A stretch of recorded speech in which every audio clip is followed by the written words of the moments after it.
Le murmure des coins. À l'oreille de nos talents.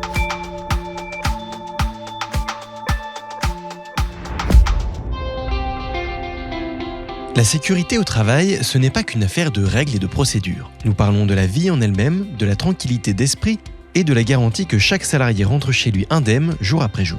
Pour explorer ce sujet plus en profondeur, nous retrouvons John, Safety Officer chez Equans, sur un chantier de data center en Île-de-France.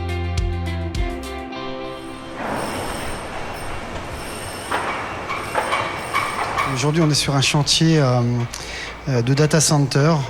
C'est un chantier sur lequel on intervient biesque dans le second œuvre. Donc, on va faire toute la partie génie électrique et génie climatique. J'interviens sur ce chantier dans le cadre d'une demande de la direction de la prévention. Donc, la mission, c'est d'être en présence terrain, de pouvoir faire des rapports d'étonnement, d'avoir un œil neuf, d'apporter un regard neuf et de pouvoir, en collaboration toujours avec cette cellule prévention sur le chantier et les opérationnels, faire avancer les choses, en tout cas apporter des solutions. La cellule Safety Officer est constituée de 5 préventeurs multimétiers qui interviennent au plus près des opérationnels pour leur apporter un soutien et un recul sur la sécurité du chantier. Les fonctions, les missions de la cellule Safety Officer s'établissent sur plusieurs points. La première, c'est une mission de contrôle. Donc on va aller sur les chantiers, on va aller faire des visites, on va faire des audits sur les grands projets sur plusieurs jours. Et lors de ces audits, on va mettre en évidence ce qui fonctionne bien, ce qui est conforme aux attentes du groupe et aux valeurs du groupe. On va mettre, et malheureusement aussi, en évidence les non-conformités, mais c'est notre travail, on est là pour ça. Alors des fois ça gratte un peu, mais ça nous permet de poser le sujet à plat, d'avoir des échanges, d'être constructif et d'être dans la collaboration avec les opérationnels et le préventeur. L'idée également, c'est de valoriser les bonnes pratiques, parce qu'il y a plein de choses qui se font très bien sur les chantiers et on a capacité à les mettre en exerce au travers de nos rapports et de nos comptes rendus. Les rapports de visite réalisés par John donnent ensuite lieu à des plans d'action pour ajuster la stratégie santé-sécurité du site. La cellule Safety, c'est également des missions d'accompagnement. Et j'insiste sur ça parce que c'est la mission certainement la plus valorisante en tant qu'homme pour moi, parce qu'elle permet d'aller sur le terrain au plus proche. À l'issue d'un rapport avec un compte rendu, on a un plan d'action. Et ce plan d'action va nous permettre de proposer des solutions aux opérationnels, de leur donner les outils pour répondre à cette solution, puisque la plupart du temps, on va chercher les éléments de réponse.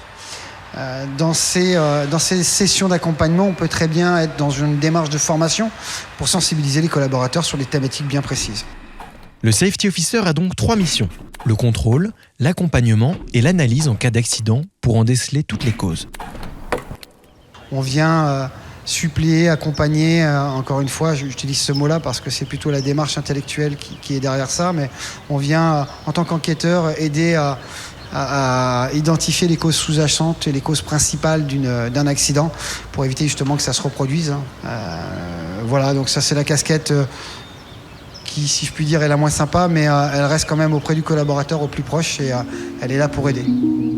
Pour John, le plus important pour emmener les équipes vers la culture sécurité du groupe, c'est de donner du sens aux règles pour qu'elles soient comprises et appliquées sur le terrain au quotidien. Quand je parle de culture sécurité, je parle de quelque chose qui est plutôt dans ton ADN, à te poser les bonnes questions et à te dire qu'on ne va pas travailler machinalement, qu'on ne va pas être dans la précipitation, qu'on va soigner notre mission de consigne à travers des pré-start meetings, par exemple. Donc on va essayer de faire travailler, de faire pousser la petite graine dans le cœur et dans la tête des gens pour qu'on travaille en se disant ce soir je vais rentrer en entier chez moi, je vais prendre ce temps de recul pour poser et me demander si là, dans mon analyse 360 environnementale autour de moi, là où je vais travailler, si je ne suis pas en train de m'exposer à un risque que je n'ai pas maîtrisé, que je ne maîtrise pas, je vais traiter le sujet, je vais faire appel à la cellule prévention, au safety s'il est là et manager tout ça dans les règles de l'art. Au-delà du travail, la culture sécurité est une notion qui s'étend jusque dans la vie personnelle de chacun. Et John en est un exemple vivant. Pour moi, la culture sécurité, c'est quand la sécurité arrive jusqu'à ton domaine privé. C'est ce qui m'est arrivé sur certaines expériences. Il y a quelques années, je donnais mon garçon, mon dernier, à garder chez ma maman. Et je demande à maman de retourner les couverts quand elle ouvre le lave-vaisselle. Parce que mon dernier, Ethan, prenait les couverts à pleine main. Évidemment, elle m'a dit, bon, les couverts vont être sales, mais je lui ai dit, tu préfères que les couverts soient sales ou tu préfères que ton petit-fils aille à l'hôpital ? Bon, évidemment, ça, c'est des paroles assez marquantes, donc elle s'est exécutée, si je puis dire. Et puis pour des raisons que je ne peux pas expliquer, une quinzaine de jours plus tard, maman sort en pleine nuit sans allumer la lumière dans la cuisine. Le lave-vaisselle était ouvert avec le tiroir ouvert, tiré. Et elle chute dans le lave-vaisselle, elle se brise les 2 poignets. Ça, c'est pour donner un peu l'idée du choc.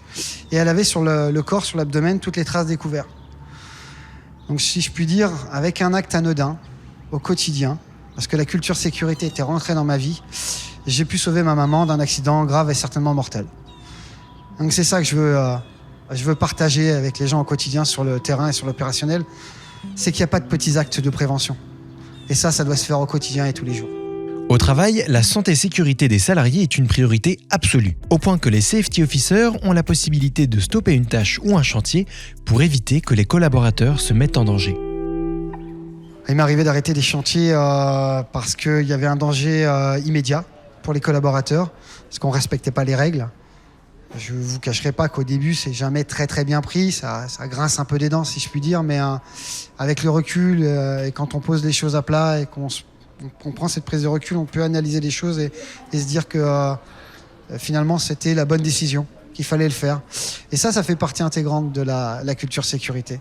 C'est d'être capable de se dire à un moment, stop, j'arrête là parce que en fait, on est en train de s'exposer à des risques qu'on ne maîtrise pas et c'est ce moment-là où il faut prendre ces 5 minutes, se poser et de se dire qu'est-ce que je peux faire pour améliorer la sécurité autour de mes collaborateurs ou autour de moi.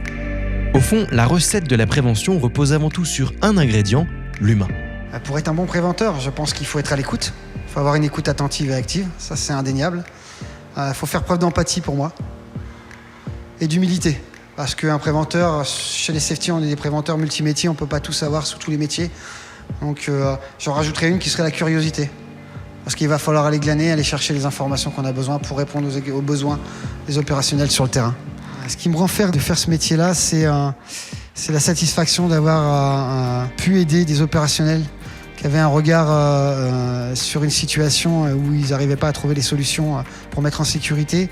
C'est la satisfaction d'un remerciement d'un patron de centre qui me dit que mon intervention a été efficace et que ces gars voient les choses d'une autre manière. Et ça, c'est une satisfaction au quotidien. Le côté ingrat, ce serait plutôt qu'on ne saura jamais si on a sauvé des vies. C'est comme ça. Mais on se sent utile, vraiment, on se sent utile. Chaque jour, chaque décision que vous prenez sur un chantier peut faire la différence entre le danger et la vie. Alors soyez à l'écoute des signaux faibles et quand vous avez un doute, parlez-en avec votre équipe ou à un membre de la filière santé-sécurité.